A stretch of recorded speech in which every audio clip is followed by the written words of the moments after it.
Amber Ashes by G.M. Blackjack. Chapter 13. Runes. So, Pinky said, hoofing at the ground, what do we do now?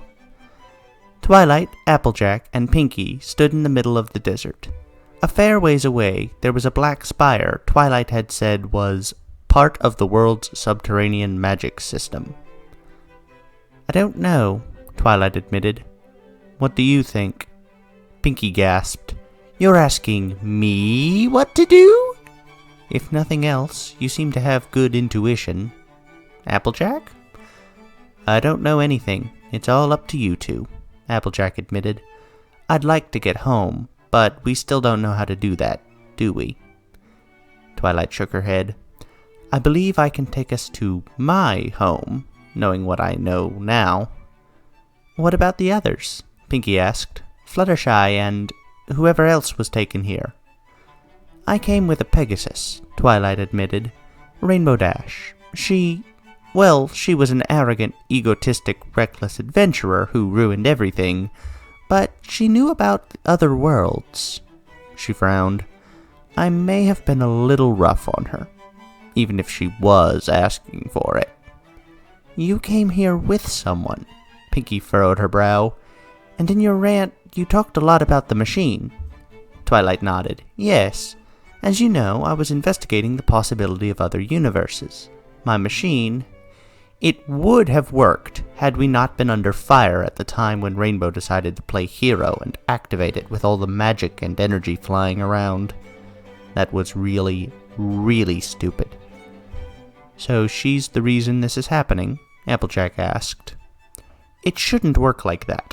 Only her and I make sense. The rest of you, she glanced at Pinky, shouldn't have been drawn here. I don't see a reason. The reason might just be destiny, Pinky suggested.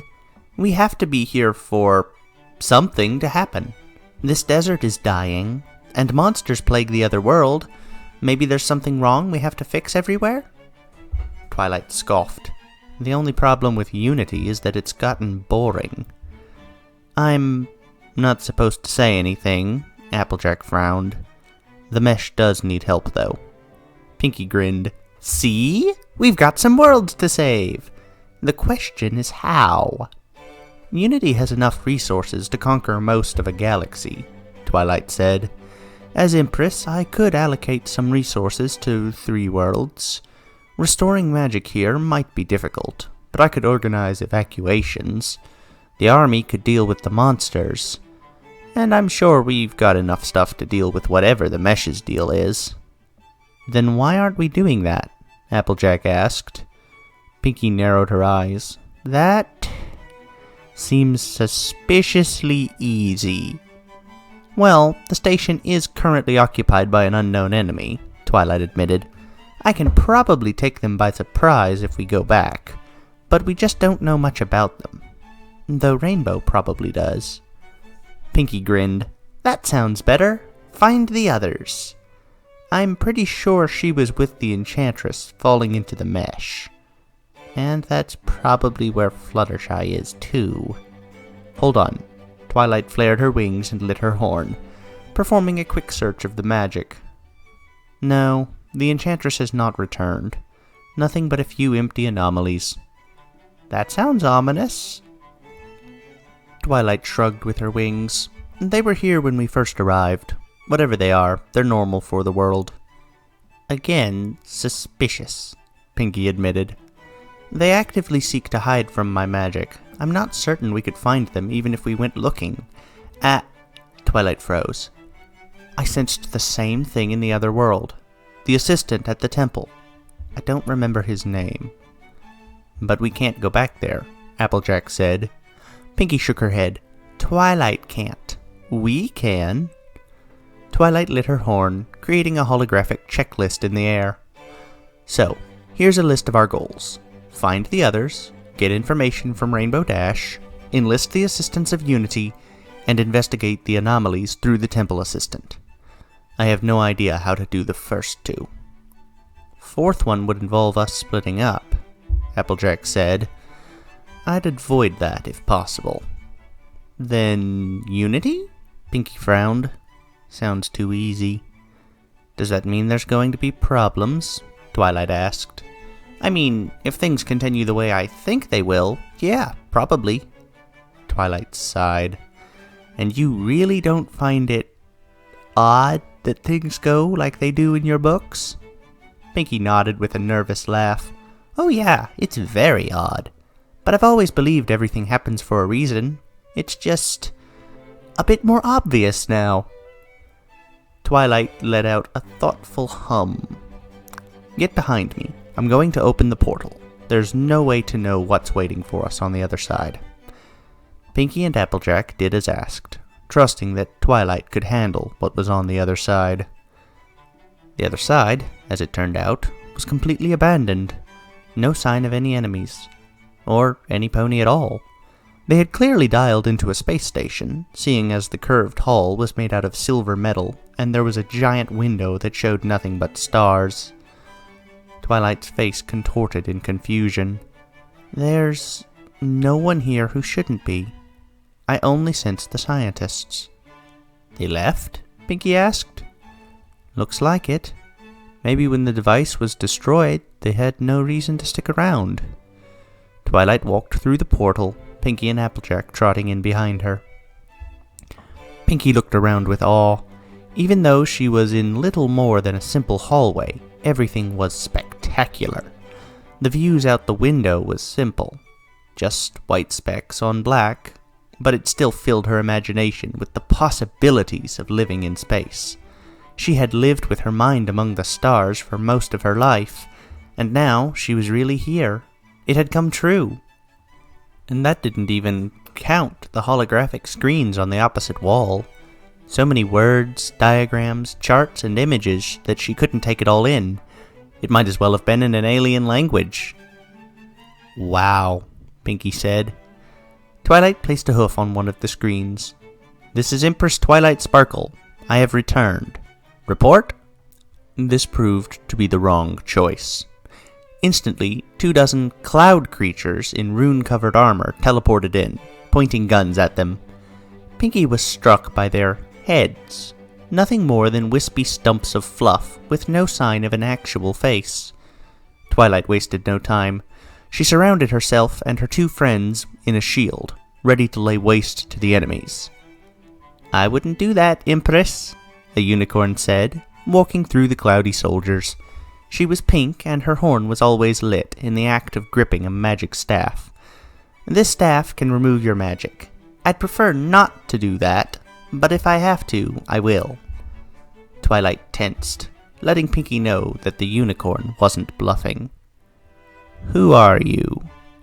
I am Glimmer, the unicorn said, and I represent the Starcross Society. We need to have a talk about your little stunt yesterday.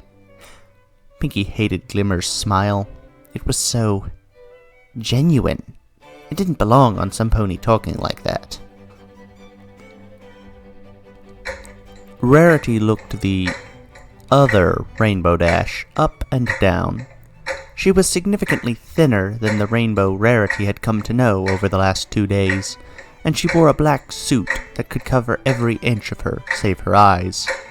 Rarity made a quick note of the small nick in the Blue Bolt's ear, in case she'd need to differentiate the two of them later on, for their faces were identical.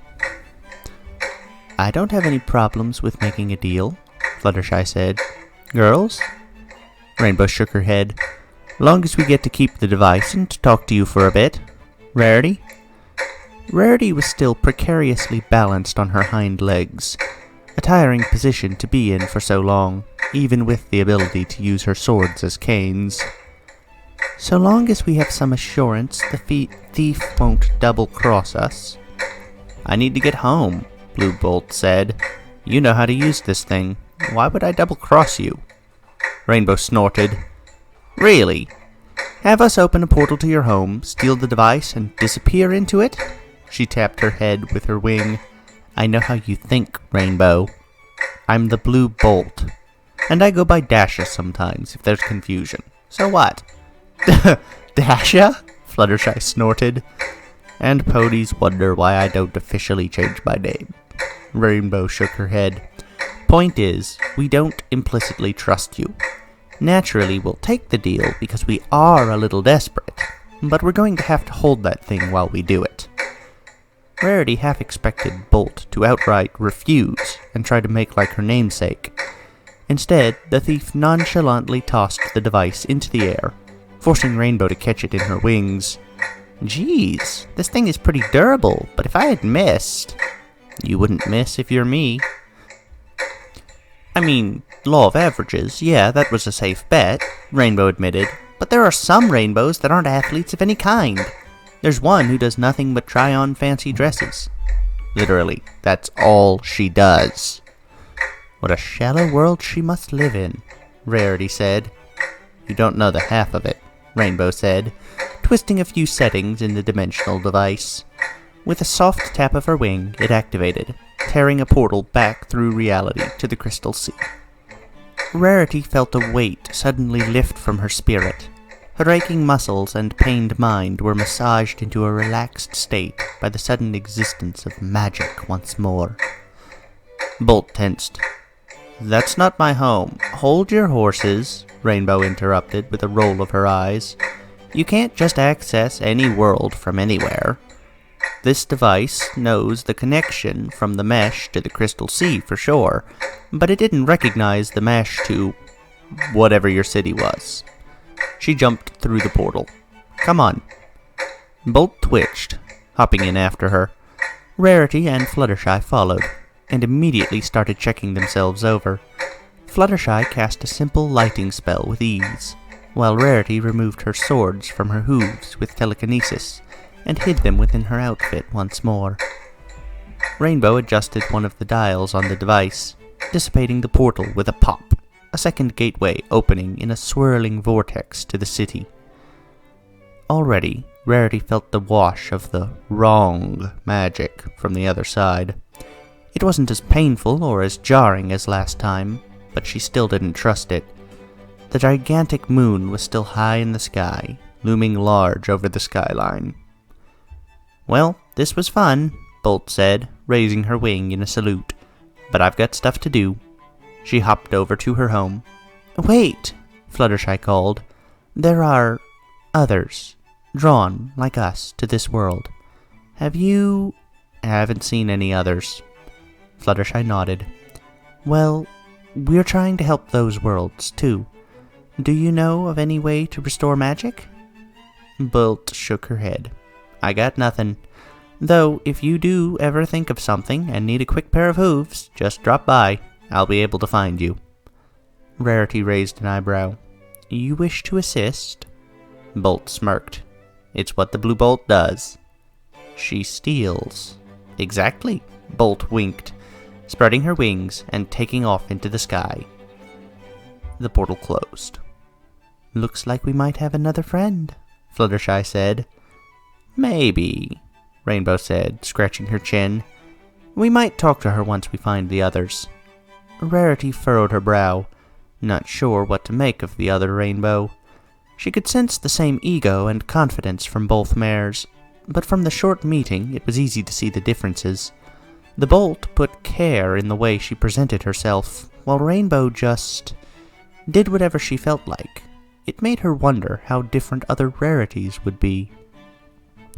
She pushed those thoughts away. We have to find the others first.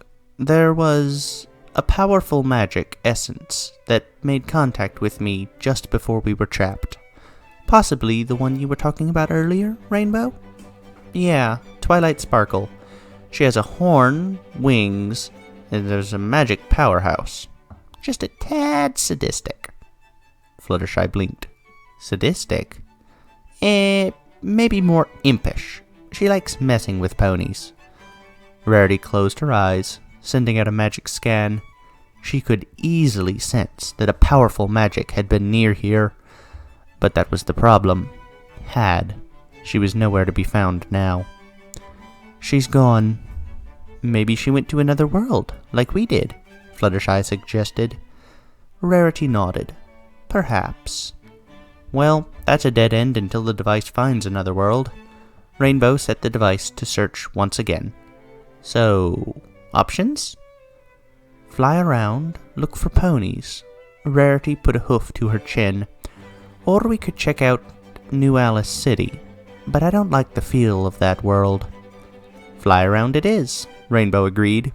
We can start at that black spike thing. Oh, one of the runes, Fluttershy said. That's where you found me. Maybe somebody else has the same idea? Rarity nodded. It was close. Without consulting every pony, she teleported the three of them there. Neither Fluttershy nor Rainbow objected. As usual, the runes reacted to Rarity's presence, flashing a pristine white before returning to default amber. However, before Rarity could begin her cursory study of the structure, the runes did something they'd never done before. They flashed a pale green. Rarity's jaw dropped. You mean they don't normally do that? Fluttershy asked. No, they only respond to me. Huh. Fluttershy looked at her wings. It did the same thing to me when I first arrived here. It felt comforting. Well, Rarity shook her head. She couldn't even begin to comprehend what this meant. Twilight examined Glimmer with every sense she had available to her, though taste and touch weren't really on the agenda at the moment. Visually, she was young, though her eyes told of an age far beyond that of a normal pony. She had the eerily beautiful, sculpted form Twilight had grown accustomed to seeing in ponies who kept up their appearance through magic alone. Glimmer was clean, almost odorless, and her voice was just the wrong pitch for Twilight to listen to comfortably. Magically speaking, she was one of, if not the most saturated unicorn Twilight had ever seen. Her levels still paled in comparison to Twilight's own monstrous reserves, but ponies with that much magic often had devious tricks up their sleeves. And then there was her staff. Wooden, two-pronged, with a rune on it that was most definitely enchanted with a magic absorption spell. Very dangerous. My stunt? You must have me confused with that blue bird brain. Glimmer nodded. True, it is her fault, but unfortunately she is not here and we have no idea how to find her. You, on the other hand, are here and able to speak for the galaxy to boot. If you wanted a diplomatic encounter, you wouldn't be pointing guns at me. That was Scarcity's idea. She's a hard case. Since you don't look ready to explode anymore... Glimmer held up a hoof, and all the cloudy soldiers lowered their weapons, though she kept a tight hold of her staff. So, let's start with something simple. Twilight took a few steps forward, careful to keep Pinkie and Applejack within her magic bubble. What made you think it was a good idea to hijack my research station? Poor planning, desperation, a minimal understanding of this universe, a commanding officer with a bone to pick. Choose any three and mix well. She chuckled at her joke. Twilight smirked. While I appreciate a kindred spirit, I do need specifics. Agent Rainbow Dash smashed our dimensional drive. She came to you looking to escape from us, and we came here looking for her, and a method of dimensional travel. We didn't know anything about the world, so we risked a full-scale attack to stop her. Naturally, this didn't work. I am sorry to report that some of your scientists didn't survive the assault, and that we're currently occupying the station from outside. Twilight nodded slowly. Assuming I agree to let this slide, their deaths will need to be set right one way or another. We are the Starcross Society. We could supplement you with anything you require. Don't do it, Pinkie hissed. Glimmer didn't waste a beat. Ah, a Pinkie. So problematic and helpful at the same time. Well, what do you mean? Pinkie asked. You know me? There are many of you out here, though your surprise tells me you are not the most problematic kind. She returned her focus to Twilight. Why would you listen to her? Twilight frowned. To be fair, you are giving off an untrustworthy vibe. Glimmer sighed. I try so hard to keep us from that. With Scarcity running things like a military state on the ship, it's hard, you know? I'm sure you do. I've read up on some of your history while we were waiting for you to return. waiting. We reasoned you'd figure out how to get back faster than we'd be able to reverse engineer whatever that explosion did. Makes sense. And then you trapped me with the magic staff. Yup, Glimmer nodded. Not sure why you still have that shield up. It would be pretty useless. Not chancing it. Fair enough. Glimmer tapped the staff on the ground in mild annoyance. Look, all we want is for the spell you used to travel universes. It only goes to one. A pretty useless desert. We still want it. Give it to us, and we'll get out of your main. You'll get your station back, and we'll be your avenue to the Starcross Society after this whole ordeal is wrapped up. And if I don't, we'd just force it out of you and discontinue all possible relations? Glimmer shrugged.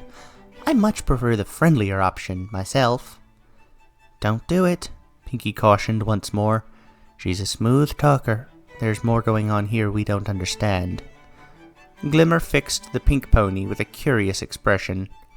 Twilight wasn't sure why Glimmer did, but she was smart enough to know it meant Pinky was either right or close to right.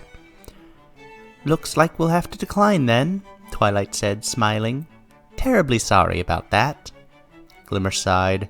This staff isn't a joke.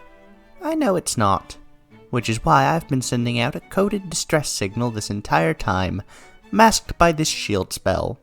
Oh, and I've been casting the dimensional spell in the background. Bye-bye now! Twilight created a tiny portal in front of her eyes, barely large enough to see into.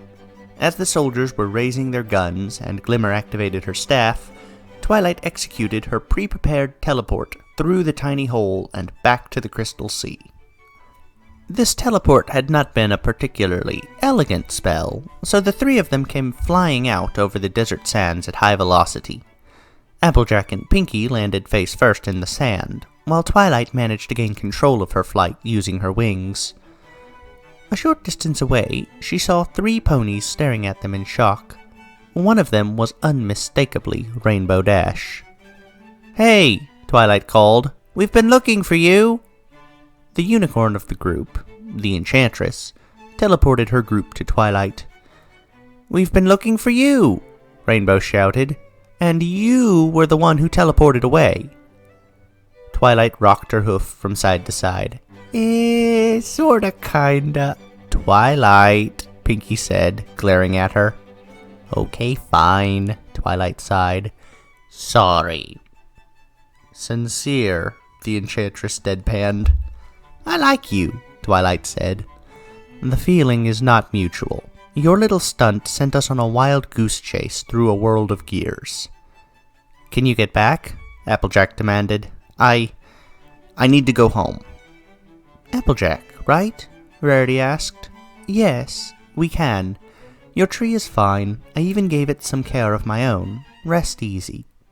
Thank you. Yeah, I think we need some introductions. The armored Pegasus, presumably Fluttershy, said. Twilight cleared her throat. I am Empress Twilight Sparkle of Unity. This is Pinky Acorn and Applejack. The Enchantress nodded. I am Rarity, the Enchantress. This is Fluttershy and Captain Rainbow Dash. There's also another Rainbow Dash, Rainbow commented, but she's currently in another world. Since we're here, we might want to go find her. Why? Fluttershy asked. To complete the party, silly, Pinky said, giggling. 7's a lucky number, anyway. Rainbow nodded. Yup, then we can get the group together and figure out what we're going to do about, well, everything. A lot of different worlds need help, Applejack said. Twilight sighed. Pinky's of the mind we're here to help them all, like some group of heroes. Oh, definitely, Rainbow nodded her head excitedly. It's generally how these things work. I knew it! Pinky cheered. Wait, generally? This isn't some kind of fluke of destiny? Nah. While I would love to talk about the nature of destiny, we do need to figure out if any of us can do anything about our situations, Rarity said. Half of us don't even know the other half. But we've been in the worlds of others, Applejack said. Fluttershy, your world is assailed by monsters. And your mesh is winding down, Fluttershy responded. How do... A mare named Dust. She helped us escape. The point is, worlds have problems, Pinkie said, tapping her hoof on the ground. Monsters, lack of magic. Hey, in mine, ponies are fighting all the time. Maybe that's a problem too? My world has no problems, Twilight said with pride. Pinkie raised an eyebrow.